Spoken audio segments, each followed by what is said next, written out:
વિરામ બાદ ફરી આપ સૌનું સ્વાગત છે। સુરતના પ્રખ્યાત ડુમસ બીચ પર પર્યટકોના ફોટા પાડીને પેટ ભરતા ફોટોગ્રાફરોની રોજીરોટી પર સંકટ આવી પડ્યું છે। ગાંજો ફૂંકીને હેરાન કરતા નશાખોર તત્વો અને સ્થાનિક પોલીસની કથિત કાર્યવાહીથી કંટાળીને આજે ફોટોગ્રાફર રડતા રડતા જિલ્લા કલેક્ટર કચેરીએ પહોંચી ગયા અને લેખિત રજૂઆત કરી હતી। તેમનો આક્ષેપ છે કે પોલીસ ખોટી રીતે કલમ 151 હેઠળ અટકાયત કરે છે, તડીપાર કરવાની ધમકી આપે છે અને નશાખોરીની ફરિયાદો એક તરફી સાંભળીને ફોટોગ્રાફરોને જ પરેશાન કરે છે, જેના પુરાવા રૂપે તેમણે બનાવેલા વિડીયો પણ રજૂ કર્યા છે। જિલ્લા કલેક્ટરને રજૂઆત કરનાર ફોટોગ્રાફરે ડુમસ પોલીસની કામગીરી સામે ગંભીર સવાલો ઉઠાવ્યા છે। ફોટોગ્રાફરના જણાવ્યા મુજબ પોલીસ સ્થાનિક લોકો સાથે મળીને તેમને ફોટોગ્રાફીનું કામ કરવા દેતી નથી। જ્યારે પણ તે બીચ પર જાય છે ત્યારે તે સ્થાનિક નથી તેમ કહીને તેમને ધંધો કરવા અટકાવવામાં આવે છે। સૌથી ગંભીર આક્ષેપ એ છે કે પોલીસ ફોટોગ્રાફરો વિરુદ્ધ ખોટી રીતે કલમ 151 હેઠળ કાર્યવાહી કરી તેમને પોલીસ સ્ટેશનમાં બેસાડી દે છે।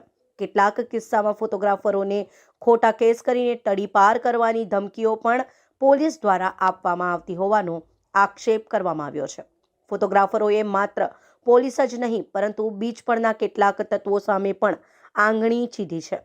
રજૂઆતમાં જણાવ્યું છે કે ડુમસ બીચ પર કેટલાક લોકો ખુલ્લેઆમ ગાંજાનું વ્યસન કરે છે અને ફોટોગ્રાફરો સાથે મારામારી પણ કરે છે। તેમ છતાં પોલીસ એકતરફી રજૂઆત સાંભળીને ફોટોગ્રાફરોને જ પરેશાન કરે છે। ફોટોગ્રાફરોને હેરાન કરવામાં આવતા હોય એવા વિડીયો પુરાવા પણ સામે આવ્યા છે। ઉલ્લેખનીય છે કે થોડા દિવસો પહેલા સતત 5 દિવસ સુધી ફોટોગ્રાફરોને બીચ પર કામ અર્થે જવા દેવામાં આવ્યા ન હતા। ફોટોગ્રાફર મુકેશ રાવલે કહ્યું કે અમને પોલીસ ખોટી રીતે હેરાન કરે છે। અમે ત્યાં ધંધો કરવા જઈએ છીએ તો કેટલા લોકોના કહેવા અનુસાર પોલીસ હેરાન કરે છે અને 151 મુજબ અટકાયત કરી લેવાય છે।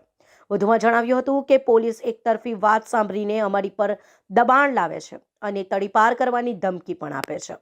અમારે માત્ર શાંતિથી રોજગારી મેળવવી છે। રોજીરોટી છીનવાઈ જવાના ડર સાથે કલેક્ટર કચેરીએ પહોંચેલા ફોટોગ્રાફરોની એક જ માંગ છે કે પોલીસની ખોટી હેરાનગતિ તાત્કાલિક બંધ કરવામાં આવે અને તેમને ડુમસ બીચ पर कायदेसर રીતે काम करवा देवामां आवे। घटना ये सर, हम 25 साल से डुमस में धंधा करते हैं, बीच पे फोटोग्राफी का। हम 25 साल हो गया मेरे को इधर करते करते।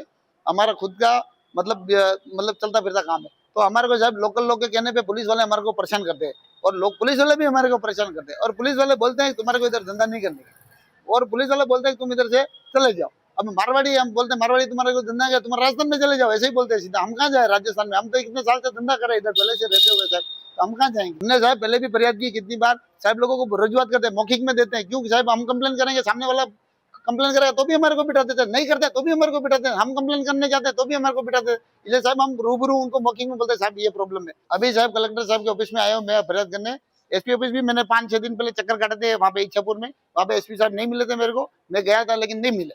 फिर वहां से मैं वापस आया, अभी मैं 2 दिन से धंधा चालू किया। अभी कल भी साहब लोग वहाँ पे काजी साहब करके पीएसआई साहब है, उन्होंने बार बार हमारे को बोलते हैं धंधा बंद हो, कल भी आके बोलते हैं लिख के दो हमारे को, ये लिख के दो। साहब किसी से धंधे वाले से लिखवा के नहीं लेते, हमारे को बोलते हैं तुम लिखवा के लो। વધુમાં જણાવ્યું હતું કે હું અહીં 25 વર્ષથી ફોટોગ્રાફીનું કામ કરી રહ્યો છું। મારા ગામની જમીન મકાન બધું વેચીને અહીંનો સ્થાનિક બન્યો છું। પોલીસ કહે છે કે તમે મારવાડી છો તો રાજસ્થાન જઈને કામ કરો। હું અહીંનો સ્થાનિક બની ગયો છું છતાં પણ મને અહીં કામ કરવા નથી દેતા।